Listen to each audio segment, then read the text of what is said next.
31শে March একটা news আসে কালের কণ্ঠে। তা আমি তো পত্রিকা পাই নাই, আমি অনলাইনের মাধ্যমে দেখছি এটা।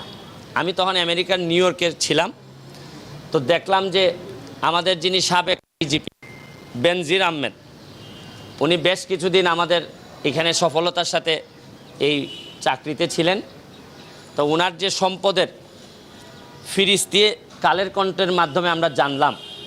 জানার পর আমার কাছে মনে হয়েছে যে এইটা একটা বিরাট বড় অশনি সংকেত। দেখা যাচ্ছে যে যে রিপোর্ট পত্রিকায় আসছে, এবং নিশ্চয়ই ওনারা অনেক রিসার্চ করে, একটা কালের কণ্ঠের মতো একটা পত্রিকায় রিসার্চ করে বিভিন্নভাবে এই অনেক ভালো এভিডেন্স ছাড়া তো নিশ্চয়ই এটা করার কথা না। আমার জানা মতে আমি গতকালকে দেখলাম আইজিপি, সাবেক আইজিপি মহোদয় বেনজির আহমেদ, উনি নিজে একটি লাইভ করেছেন। লাইভ করে উনি ওনার বক্তব্য কিছু স্বীকার করেছেন, কিছু অস্বীকার করেছেন। এখন প্রশ্ন হচ্ছে কি, যে একজন আইজিপির 34 বছরের জীবনে যে বেতন হয়, বেতনে প্রায় 1,74,00,000 টাকা হয়, 1.25 কোটির মতো। কিন্তু দেখা যাচ্ছে যে শত শত কোটি টাকার মালিকানা ওনার আছে, যেগুলা কাগজের হিসাবে আসছে। আর বে হিসাবে যে কি আসছে, এটা একমাত্র আল্লাহ মাহবুদ ছাড়া তো আর কেউ জানেন না, বা কি আছে ওনার।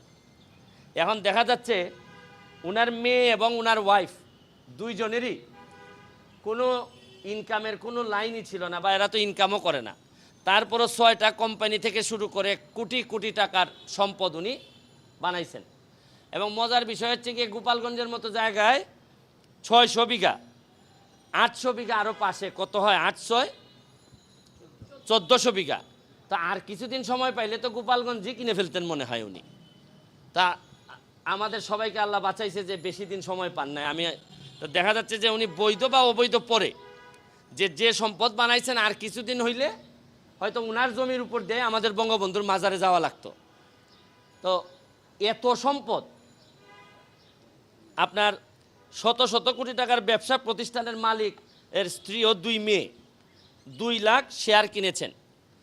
তো রিসোর্টের জন্য এলজিডি আবার 7 কিলোমিটার রাস্তা ওনার করে দিছে।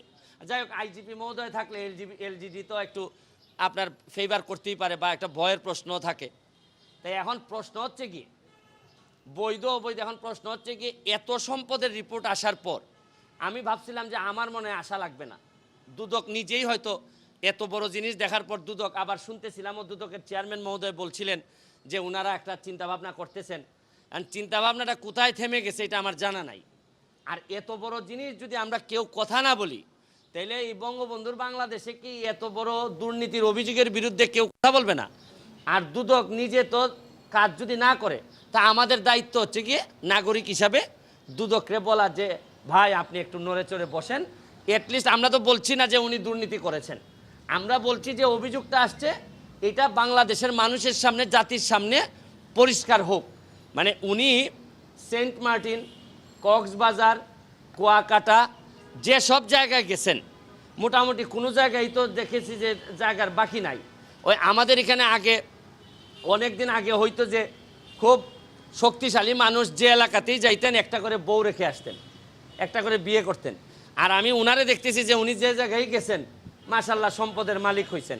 তাই এটা আমার কাছে মনে হয়েছে যে এটা একটা ইনকোয়ারি করে প্রপারলি আমাদের কাছে আসা উচিত। দুদক বলুক যে উনি বৈধভাবে, উনি একটা ফেসবুকে লাইভ করে বলে দিলেন, তাতে তো আর এটা হবে না। এই জন্য আমি দুদককে অ্যাপ্লিকেশন দিয়ে গেলাম। এর পরবর্তীতে যে আপনারা জানেন যে যেসব ব্যবস্থা নিতে হয়, অ্যাপ্লিকেশন যদি দুদক মনে করে আমলে নিবে না, তখন আমার যেসব জায়গায় যাওয়ার বিষয় আছে আমি ওই সব জায়গায় নক করব। আমার প্রশ্ন হচ্ছে যে বঙ্গবন্ধু কন্যা জননেত্রী শেখ হাসিনার একটা মিশন হচ্ছে গিয়ে দুর্নীতির বিরুদ্ধে প্রতিবাদ, দুর্নীতির বিরুদ্ধে কাজ করতে হবে এবং দাঁড়াতে হবে। আমি একজন এই প্রথম, কিন্তু আমি এমপি হিসাবে এই প্রথম আসছি। আগে আপনারা আমাকে দেখেছেন যে ব্যারিস্টার সুমন হিসাবে আসছি।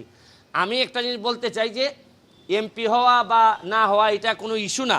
ইস্যুটা হচ্ছে গিয়ে যে সব জায়গায় দুর্নীতির ব্যাপারে অন্যরা কথা বলবে না, আমার যদি সামর্থ্য থাকে, শক্তি থাকে, সাহস থাকে, আমি কথা বলবো না। এটা স্বাভাবিক প্রক্রিয়া। দুদক যদি না যায়, তাহলে আমার যা যা করা লাগে, আমার এইটুকু পর্যন্ত আমার যতটুকু এনার্জি আছে, আপনারা জানেন যে প্রতিটা মামলা, যেসব মামলা আমি দুদকে নিয়ে আসি, এই মামলাগুলো আদালত পর্যন্ত নিয়ে যেতে গিয়ে আমার অনেক এনার্জি খরচ হয়, অনেক প্রেশারের মুখোমুখি হইতে হয়, অনেক যন্ত্রণার মুখোমুখি হইতে হয়। তারপরও শুকুর আলহামদুলিল্লাহ আমি এখনও বেঁচে আছি। আর বেঁচে যে শুধু আছি তা না, 1 লাখ ভোটের ব্যবধানে এই আমি এমপিও নির্বাচিত হয়েছি।